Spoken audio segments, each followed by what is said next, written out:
As justice is sought for Do Kwon, South Korea's crypto scene emerges from Terra's shadow. The collapse of Terra continues to reverberate in Do Kwon's homeland, but there are signs of progress, CoinDesk's Emily Parker reports. Terra is back in the news as the United States and South Korea vie for the extradition of Terraform Labs co-founder and CEO Do Kwon, a Korean national who was recently arrested in Montenegro.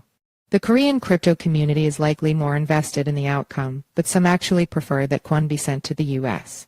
because the punishment might be harsher there. The collapse of the terraUSD stablecoin project reverberated throughout the world, causing some $60 billion to evaporate. But the longest shadow fell over Korea, where it remains today. The 2022 crash was all over the local media, which reported that the project had some 200,000 local victims. Even my grandpa knew about Luna, said SungMo Park, head of Korea business development at Polygon Labs, referring to Terra's Luna token. Projects that build on top of Terra found themselves homeless, at least temporarily. A once pro-crypto presidential administration started to appear much less enthusiastic. To this day, the state of crypto regulation in Korea is not terribly friendly. Terraform Labs was based in Singapore, not South Korea, but the project played a special role in Kwon's native country. When I visited Seoul a few months ago, memories of the crash were vivid. I heard about people selling their homes to invest in Luna, as well as speculation that if Kwon had returned to Korea after the crash he likely would have been killed. The downfall of a prominent Korean-born founder clearly had a psychological impact. Do was a very young Korean leader making a big change in the global scene.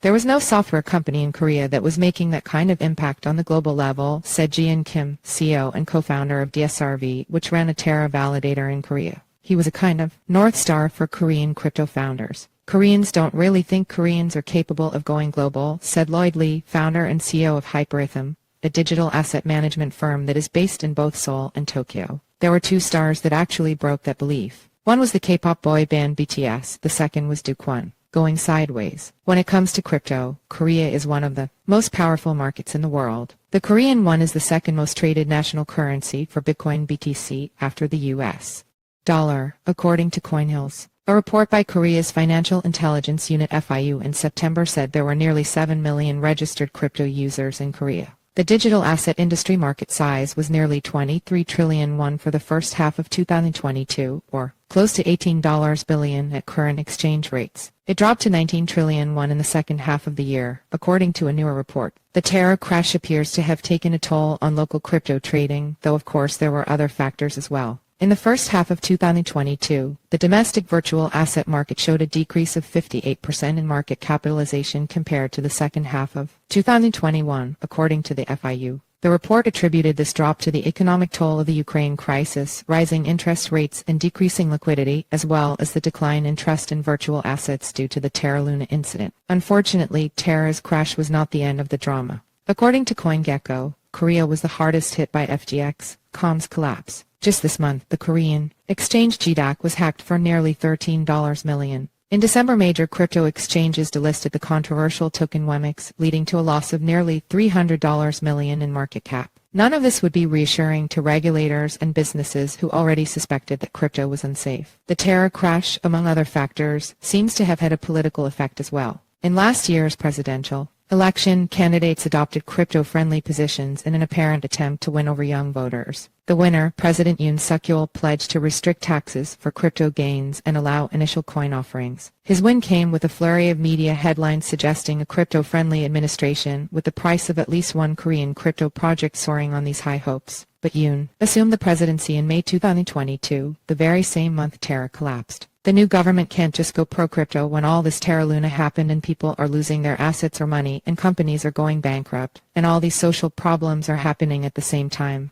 Hyperithm's Lee said. They can't just say, we're going to keep our pro-crypto stance. So they backed away a bit, hedging risk. Earlier this year, Korean media reported that lawmakers were working on the Digital Asset Basic Act (DABA), which collectively refers to 17 draft bills that largely focus on investor protection. As of now, none of these bills has passed. We were on the way to make some new crypto legislation, especially after the new presidential administration started. But so far there has been almost no new regulation, only discussions in Parliament, said SungMo Park, a partner at B. Kim and Lee. At present, the focus of crypto regulation is mostly to prevent money laundering and terrorism. Korea's Anti-Money Laundering AML Act was amended in 2020 to include virtual asset service providers VASP. Korean crypto exchanges have to report to the FIU, and they are obliged to do Know Your Customer KYC checks with new clients as well as report suspicious transactions. Meanwhile, there are currently only 5 crypto exchanges that trade with Korean won. The government was trying to restrict the number of VASP to make anti-money laundering AML regulations stricter than before, Park explains. So they set up a guideline that if you want to have a virtual asset service involving Korean won, you should set up some special category of bank account. The Korean government tends to place too much importance on the prevention of risks, like investment protection, protection of market stability, rather than to encourage possible innovative effects to the market or community, Park said. AML regulation is good to get rid of bad actors, such as those doing money laundering or terror financing, Park added. The problem is the government has not legislated other regulation.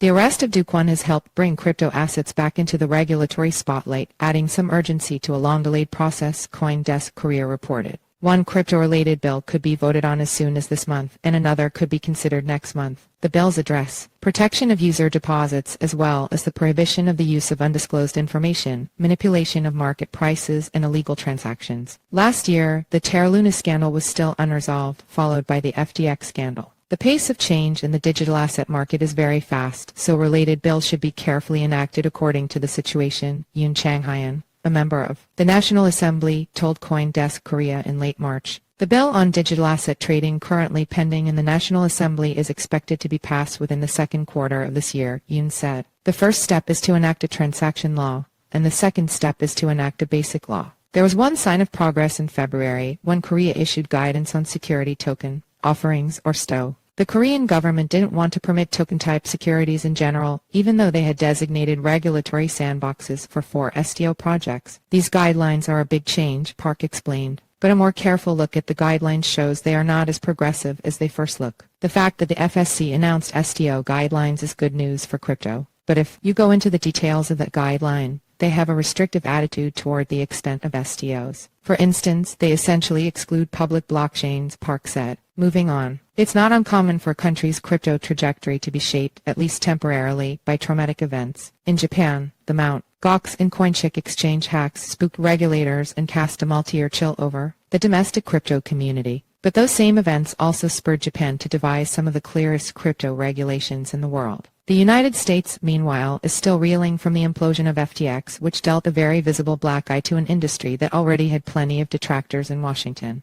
Partly due to recent crackdowns by the Securities and Exchange Commission, some crypto businesses are now avoiding the United States. The dust of the Terra crash has not completely settled in Korea, though Kwon's arrest does move the story a bit nearer to closure. Several people told me that after the crash, traditional Korean companies became more wary of being associated with crypto. Before Terra, all the big companies were joining the momentum. Investment banks actually invited us to give them seminars on crypto exchange-traded funds or how they can pave their way into the crypto market. But I guess now the attention has become a bit selective, Hyperatham's Lee says. Not all the companies are interested in crypto anymore. It is hard to know where Korea will ultimately end up on crypto regulation, but its retail market is still showing its power. Korea played a role in the recent surge of the XRP token. To give just one example, as XRP trading volumes surged to billions of dollars on top local exchanges of Bitham and Corbett. Whenever the next bull market comes, retail traders will be back. I had friends asking me at $60,000 Bitcoin if they should sell their house to buy Bitcoin. This all-or-nothing mentality is not uncommon in Korea, said Anthony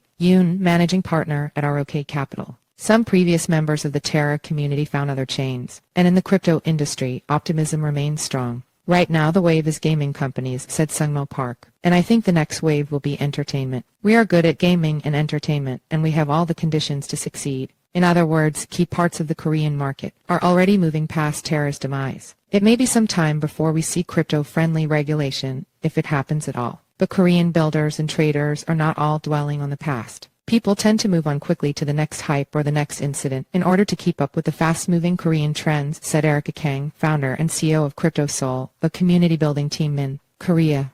When a huge, devastating crash happens, people are shocked, of course, and are negatively affected, and they harshly criticize. But then, maybe weeks later, they are back in the game.